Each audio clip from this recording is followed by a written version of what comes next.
Welcome to the reading of the Holy Bible. We're in the Old Testament. We're up to the book of Nahum. It's the New King James Version we're reading. The Nahum chapter 1, verse 1. The burden against Nineveh, the book of the vision of Nahum the Elkoshite. God is jealous and the Lord avenges. The Lord avenges and is furious. The Lord will take vengeance on his adversaries and he reserves wrath for his enemies. The Lord is slow to anger and great in power and will not at all acquit the wicked. The Lord has his way in the whirlwind and in the storm, and the clouds are the dust of his feet. He rebukes the sea and makes it dry, and dries up all the rivers. Bashan and Carmel wither, and the flower of Lebanon wilts. The mountains quake before him, the hills melt, and the earth heaves at his presence. Yes, the world and all who dwell in it. Who can stand before his indignation, and who can endure the fierceness of his anger? His fury is poured out like fire, and the rocks are thrown down by him.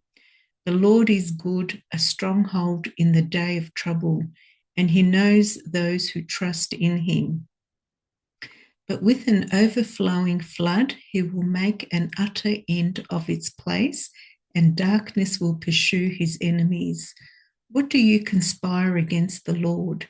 He will make an utter end of it. Affliction will not rise up a second time. For while tangled like thorns and while drunken like drunkards, they shall be devoured like stubble, fully dried. From you comes forth one who plots evil against the Lord, a wicked counselor. Thus says the Lord, though they are safe and likewise many, yet in this manner they will be cut down when he passes through. Though I have afflicted you, I will afflict you no more. For now I will break off his yoke from you and burst your bonds apart. The Lord has given a command concerning you. Your name shall be perpetuated no longer.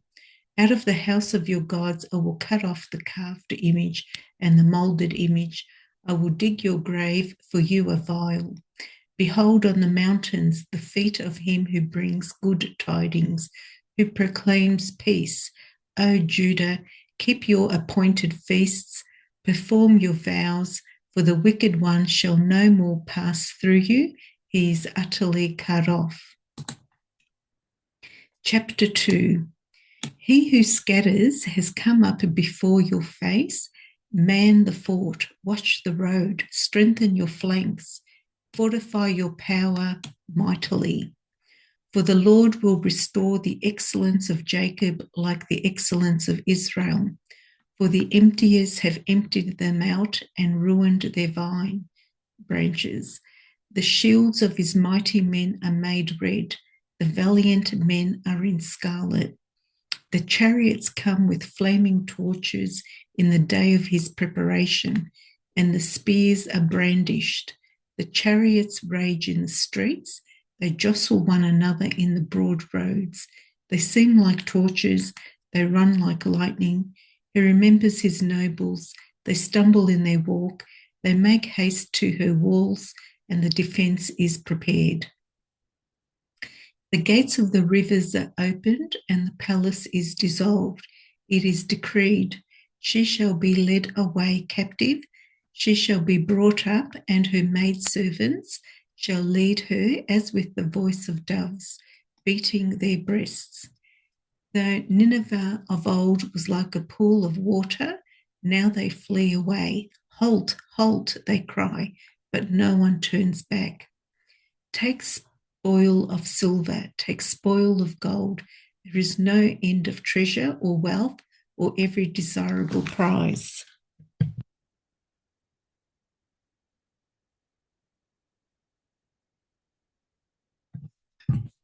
She is empty, desolate, and waste. The heart melts and the knees shake.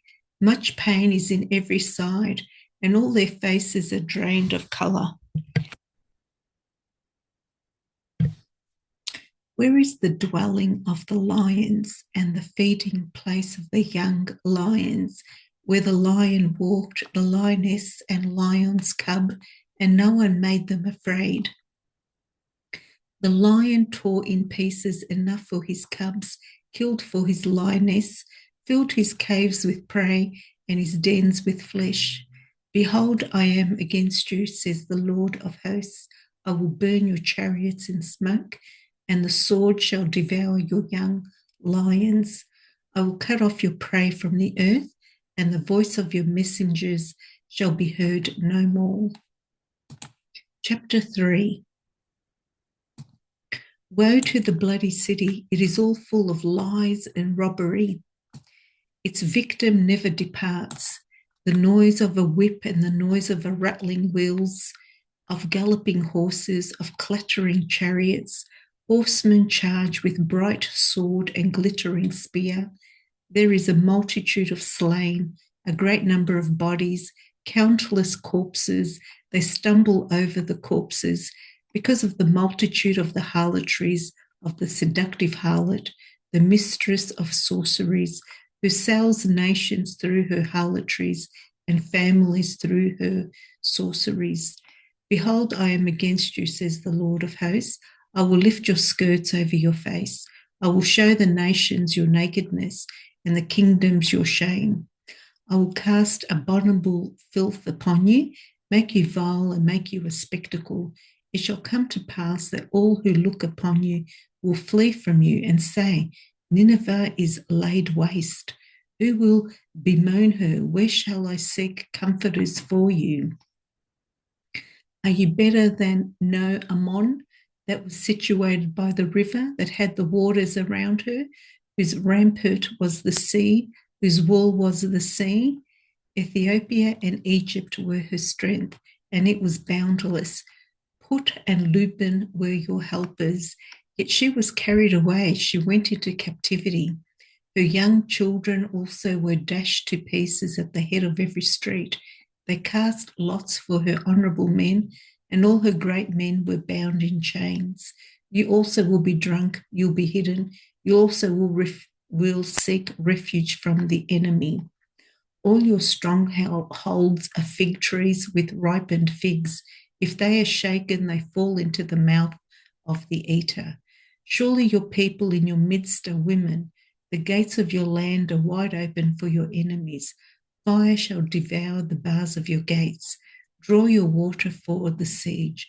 Fortify your strongholds. Go into the clay and tread the mortar. Make strong the brick kiln. There the fire will devour you, the sword will cut you off, it will eat you up like a locust. Make yourself many like the locust. Make yourself many like the swarming locusts. You have multiplied your merchants more than the stars of heaven. The locust plunders and flies away. Your commanders are like swarming locusts, and your generals like great grasshoppers, which camp in the hedges on a cold day. When the sun rises, they flee away, and the place where they are is not known. Your shepherds slumber, O king of Assyria. Your nobles rest in the dust. Your people are scattered on the mountains, and no one gathers them. Your injury has no healing. Your wound is severe. All who hear news of you will clap their hands over you, for upon whom has not your wickedness passed continually?